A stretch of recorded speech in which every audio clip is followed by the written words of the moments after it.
Mes chers amis, bien le bonjour. On médite aujourd'hui les textes du quatrième dimanche du temps ordinaire de l'année A. C'est ce dimanche 1er février.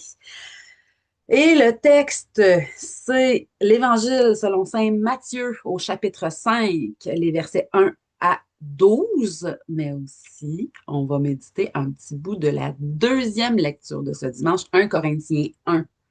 1 Corinthiens 1, les versets 26 à 31. C'est très court, vous allez voir, mais c'est juste parce que ça va nous faire du bien. La démarche, la voici, vous la savez, mais je répète pour ceux qui vivraient ça pour la première fois, bienvenue si vous êtes là pour la première fois. On va commencer par s'intérioriser, aller écouter, aller se mettre à l'écoute de la parole de Dieu là où elle a une prise. La parole de Dieu, elle n'a pas de prise en superficie ou très peu. Là où elle peut plonger ses racines, c'est au fond de notre cœur, dans notre âme, là où Dieu habite. Donc, on va aller d'abord s'intérioriser, aller là, essayer de se mettre à l'écoute, tout simplement. Ensuite, je vais proclamer les textes, suite à quoi on va prendre quelques secondes de silence. N'ayons pas peur, là. Laissons résonner ce qu'on a retenu des lectures, tout simplement. Puis on se pose la question, pourquoi ça me touche? Qu'est-ce que ça me fait? Comment ça résonne en moi, ces textes-là? Suite à quoi je vais vous faire un petit partage, un petit commentaire de l'Évangile et de la lecture. Ensuite, on va arrêter l'enregistrement pour avoir un temps d'échange avec ceux qui sont là en temps réel. C'est parti, on plonge. On va tracer sur nous le signe de la croix. C'est pas tout le monde qui a l'habitude de faire ça, mais quand on fait participer notre corps consciemment, en toute conscience, euh, quoi qu'on fasse en pleine conscience, ça a du sens, ça a des répercussions. Donc, traçons sur nous le signe de la victoire de l'amour au nom du Père, du Fils et du Saint-Esprit. Amen. Seigneur, sans toi, nos réflexions sont bien humaines et c'est correct. Mais avec toi, on, on s'enracine dans la vie éternelle, dans l'amour qui nous dépasse. C'est toi, Seigneur, la source du bien, du bon, du beau. C'est toi la source de l'amour, de la vérité, de la vie. Nous voulons prendre ces quelques instants pour nous brancher à la source, nous brancher à ton cœur, Seigneur. Merci de venir nous ouvrir à l'intelligence des Écritures, cette intelligence du cœur et de l'âme, cette intelligence de l'amour. Convertis nos oreilles, Seigneur, que nous puissions entendre ton amour dans tout ce que nous vivons, dans tout ce que nous sommes et dans tout ce que nous entendons.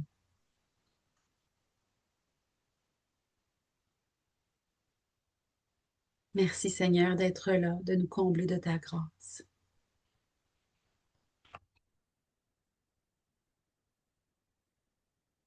En ce temps-là, voyant les foules, Jésus gravit la montagne, il s'assit et ses disciples s'approchèrent de lui. Alors, ouvrant la bouche, il les enseignait. Il disait, heureux les pauvres de cœur, car le royaume des cieux est à eux. Heureux ceux qui pleurent, car ils seront consolés. Heureux les doux, car ils recevront la terre en héritage. Heureux ceux qui ont faim et soif de la justice, car ils seront rassasiés. Heureux les miséricordieux, car ils obtiendront miséricorde. Heureux les cœurs purs, car ils verront Dieu. Heureux les artisans de paix, car ils seront appelés fils de Dieu. Heureux ceux qui sont persécutés pour la justice, car le royaume des cieux est à eux. Heureux êtes-vous si l'on vous insulte, si l'on vous persécute, et si l'on dit faussement toutes sortes de mal contre vous à cause de moi. Réjouissez-vous Soyez dans l'allégresse, car votre récompense est grande dans les cieux.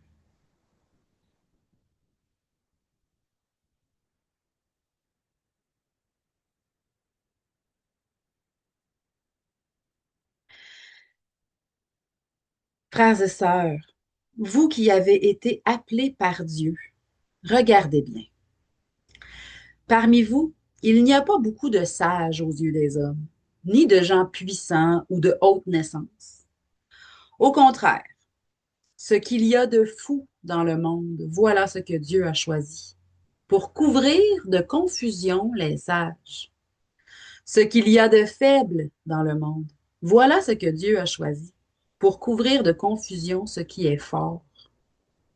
Ce qui est d'origine modeste, méprisé dans le monde, ce qui n'est pas, voilà ce que Dieu a choisi, pour réduire à rien ce qui est. Ainsi, aucun être de chair ne pourra s'enorgueillir devant Dieu.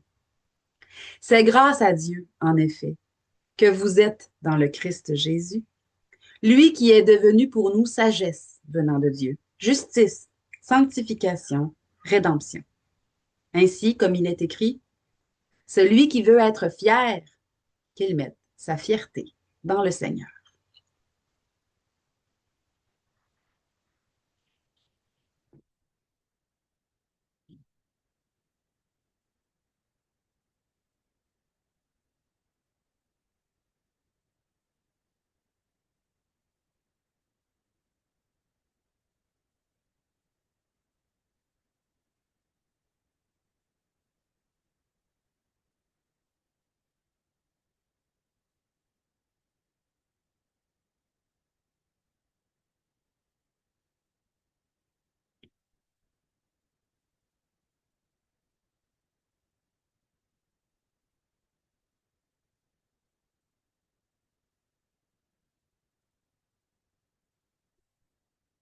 Bon, les béatitudes, les heureux, heureux les pauvres de cœur, heureux, heureux, heureux, heureux les doux, heureux ceux qui pleurent, ils vont être consolés, heureux, c'est agréable à entendre, c'est plaisant à entendre, heureux, heureux, on a envie d'entendre ça.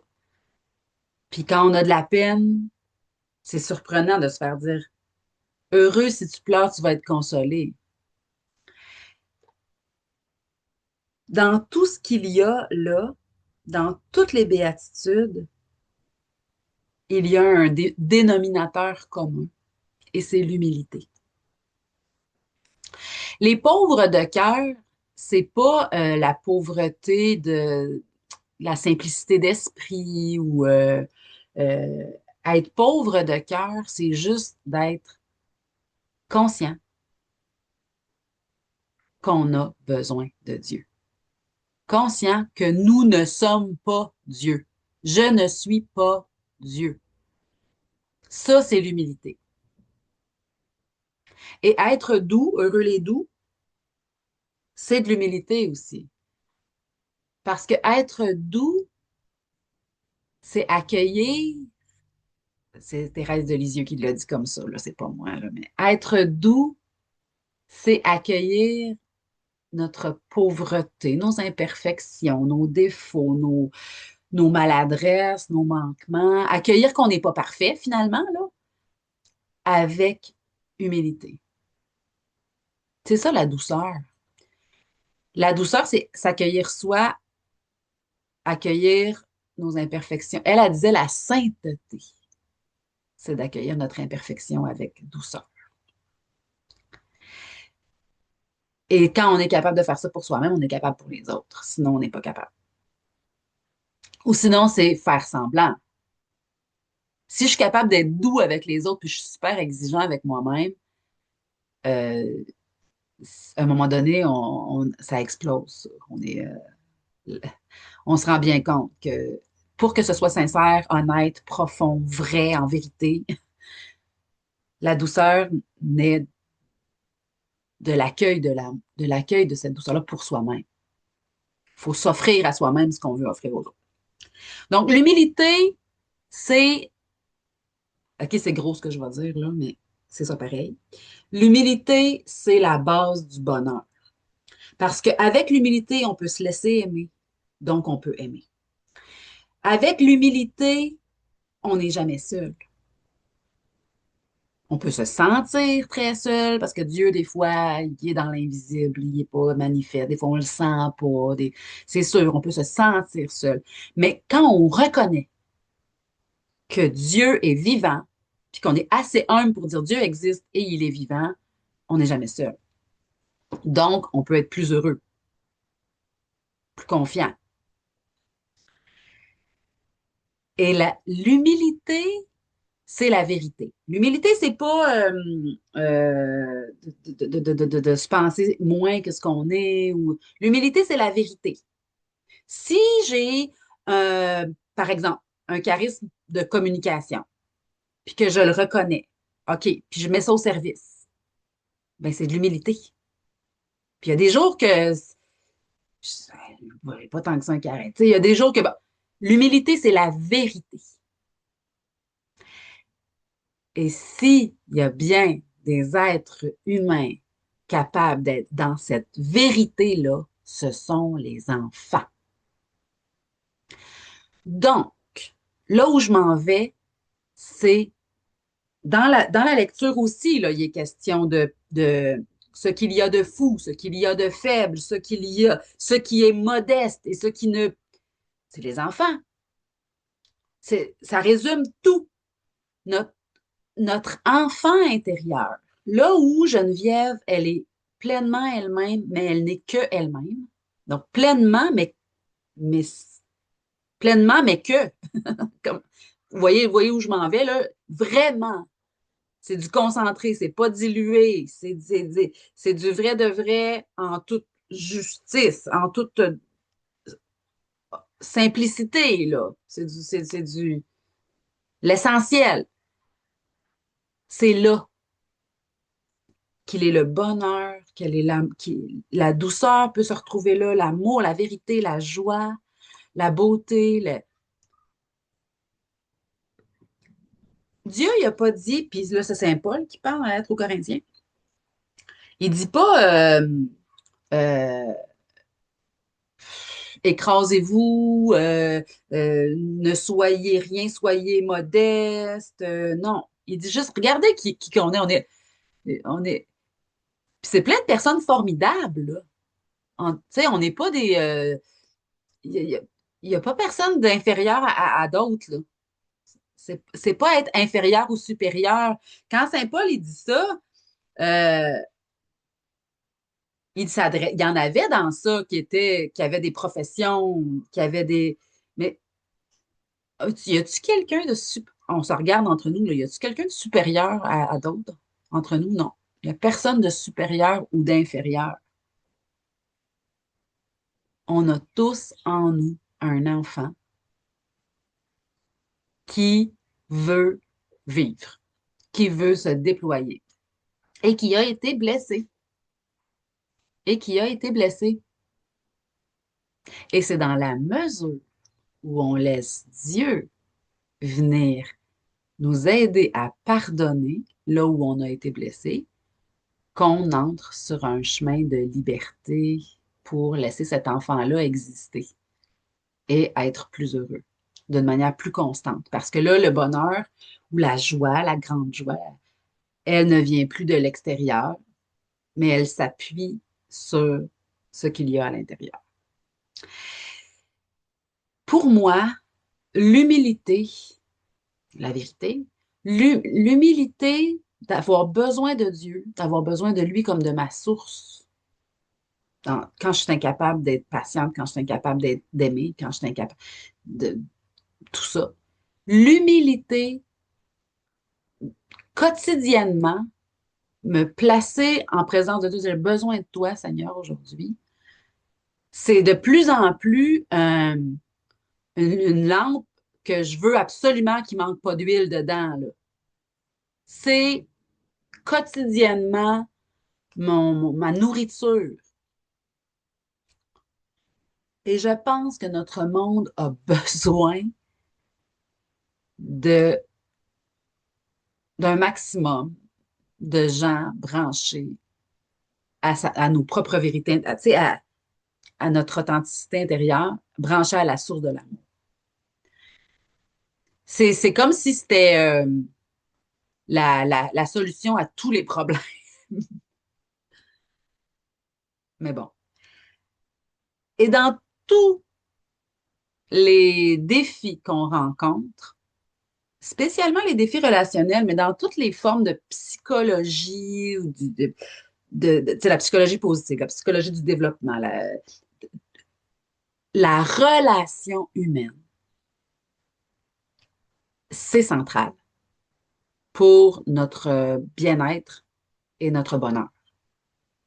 Remarquez, là, nos plus grandes joies ont été partagées avec des gens ou étaient en raison de visites de gens, de téléphones de gens. De- nos plus grands bonheurs sont par rapport à la relation. C'est central. C'est central. Euh, et l'idée de prendre, quand, l'idée d'habiter, pas l'idée, la réalité, le fait d'habiter en nous et non pas d'être à l'extérieur, là, l'intériorisation de notre enfant intérieur. L'adulte descend rencontrer le petit, puis le petit, lui, il sort. C'est comme si il y a comme un échange à faire et de laisser le petit prendre toujours de plus en plus de place. Et c'est un défi. Et ça va rester un défi toute notre vie, évidemment. Mais prendre, spécialement quand c'est compliqué, quand on sent qu'il y a de la- des fermetures d'esprit, de l'étroitesse d'esprit, des œillères, des incompréhensions, des désaccords, des frustrations. C'est super important d'aller à la rencontre de l'autre à partir de notre petit, de prendre par en dessous, d'arriver par en dessous. Quand j'arrive par en dessus, les gants blancs sont plus difficiles. Je suis sûre de moi, je suis convaincue. Quand j'arrive par en dessous, je, je- on ne me doit rien. On ne me doit rien. Je propose. Je suis inoffensive. Donc, on n'a pas besoin d'être sur la défensive. On n'a pas besoin de prendre un gros bouclier pour m'accueillir. J'arrive par en dessous. J'arrive les mains remplies de cadeaux par en dessous. Ça, là, mais je le sais que dans le cœur d'un conflit, dans le cœur quand ça brasse, c'est pas évident d'arriver par en dessous. Mais essayez-le. Je vous en supplie, essayons ça le plus souvent possible. Essayons ça le plus souvent possible. Et pour rester dans du concret de nos vies terrestres, on parle en jeu. J'ai remarqué, j'ai l'impression, il me semble que j'ai compris ça, est-ce que je me trompe? Aller faire du reflet.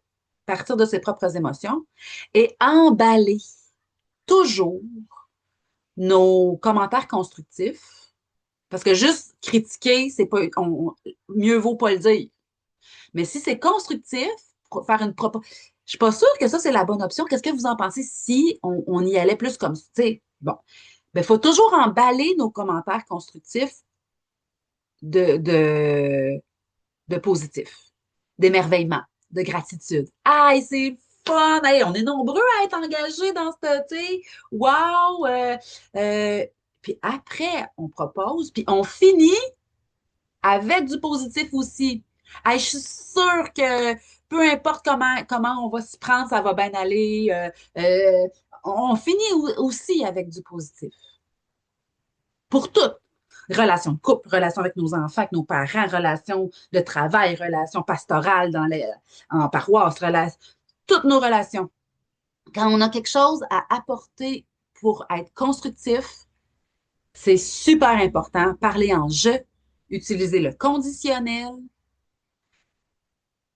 et emballer l'élément qu'on veut apporter de nouveau. Ça peut faire peur, la nouveauté. emballer ça dans du positif. C'est vraiment. Puis même pour l'éducation des enfants, là, si vous êtes proche de vos petits-enfants ou même avec un enfant. Un enfant, là, je m'en rappelle très bien, moi, quand ça m'arrivait des choses comme ça, je, je voyais la stratégie et je me disais, parce qu'ils ont fait un effort, je vais, je vais le faire. Je vais le faire comme ils le demandent. Les enfants, on a je parle de moi comme un enfant, ce sixième sens-là de quand c'est pour mon bien, je le sens, je le sais. Hein, on est ben, puis je pense qu'on est tous pareils, on le sent, ça. Donc, soyons de ceux qui sont constructifs, bienveillants, pleins de bonté. Prenons par en dessous. Euh, et c'est drôle parce que l'idée de la petitesse, c'est pour moi, selon moi, central dans les textes de dimanche.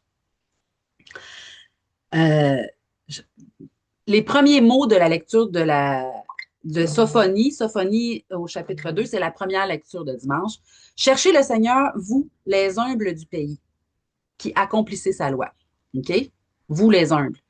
Mais moi, mon petit pain d'aujourd'hui, mon petit pain de la parole, la découverte de tes paroles illumine. Elle donne du discernement au simple. La simplicité, mes chers amis, là, revenir à l'essentiel, revenir à l'amour, revenir à la bonté, à la bienveillance, être comme un petit levain dans la pâte, là. C'est tout petit le levain par rapport aux quantités de farine dans un pain, là. Il y a quelqu'un qui fait du pain aujourd'hui parmi nous. Le vin,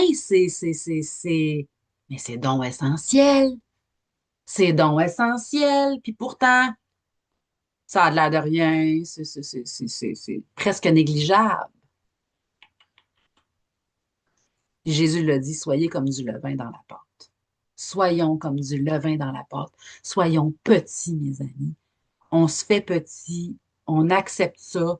Et le Seigneur qui voit dans le secret te le revaudra. C'est toujours, pas de s'effacer. Mais tu sais, des fois, j'ai déjà dit, je termine avec ça, mais j'ai déjà dit aussi, tu sais, quand on se fait conseiller quelque chose qu'on sait déjà, je le sais, moi, je le sais, tout le monde, on répond ça, je le sais. Et si, au lieu de répondre, je le sais, on faisait un clin d'œil ou, encore mieux, on fait rien et on prouve qu'on le savait déjà. C'est pas pour euh, se cacher ou quoi, mais ça dénote une disponibilité à en apprendre encore plus. On le sait, là, s'il y en a parmi nous qui ont déjà été profs ou qui ont déjà enseigné quelque chose ou qui ont déjà juste parents, en fait, des fois, on enseigne, puis là, la personne a dit, je sais déjà ça. Ça enlève le goût d'enseigner autre chose. Ça enlève le goût d'aller plus loin dans la délivrance de la sagesse qu'on a que l'autre n'a pas. Là, pour Dieu, un cœur humble, j'ai l'impression, je suis pas Dieu, mais j'ai l'impression que Dieu, il se plaît à continuer de donner sa sagesse à quelqu'un qui dit hey, j'en veux, tu sais, oui, je veux l'apprendre, tu sais. Ah ouais? Hein? Sa parole nous illumine et elle rend sages les saints. Donc, soyons de ceux qui cultivent l'humilité, qui pratiquent ça. Puis, oublions pas, là, c'est pas du dénigrement, c'est le contraire du dénigrement. Là. On veut pas dénigrer, on veut pas enlever de la valeur. L'humilité, c'est pas ça que ça fait, c'est le contraire. Ça donne de la valeur. L'humilité, c'est la vérité. La vérité, là, c'est que peu importe mes défauts, mes faiblesses, mes péchés, mes manquements, Dieu m'aime.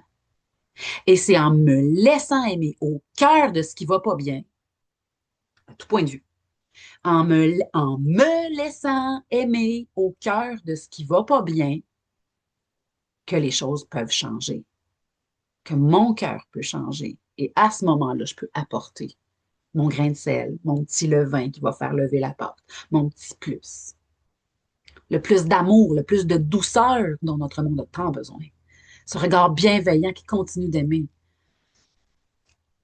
jusqu'à 70 fois cette fois. Puis quand Jésus se fait poser la question, c'est, c'est Saint-Pierre qui lui pose la question. Quand mon frère va m'avoir blessé, puis qu'il va revenir vers moi avec la même excuse, il me blesse avec la même affaire, puis il revient me voir avec la même excuse, jusqu'à combien de fois que je vais y pardonner? Jésus dit, non, non, non, non, il n'est pas question de fois. Il n'est pas question de nombre de fois. Jusqu'à 70 fois, 7 fois. C'est-à-dire, ne peut pas les compter, là. Compte pas. Ne comptons pas. Soyons comme des enfants pour qui chaque journée est neuve. Soyons comme des enfants. Seigneur, c'est toi qui l'as dit. Si vous ne redevenez pas comme des petits-enfants, vous n'entrerez pas dans le royaume. C'est rare, Seigneur, que tu parles à la négative. Et cette fois-là, c'est pour dire à quel point, Seigneur, tu veux, tu souhaites pour nous le meilleur. Et le meilleur, c'est d'être comme des petits-enfants, confiants, capables d'aimer, débordants d'amour et de miséricorde. Fais de nous, Seigneur, ce levain dans la pâte. Aide-nous à accueillir ton amour aujourd'hui. Bénis notre monde qui en a tant besoin. Merci, Seigneur, de répandre ta grâce dans notre monde, spécialement sur ceux qui en ont le plus besoin. On te prie pour tous ceux qui ont du pouvoir. Merci, Seigneur, de les éclairer, de les guider pour que l'amour règne, pour que ton règne vienne. Et viens régner dans nos cœurs, Seigneur, et bénis-nous abondamment. Au nom du Père, du Fils et du Saint-Esprit. Amen.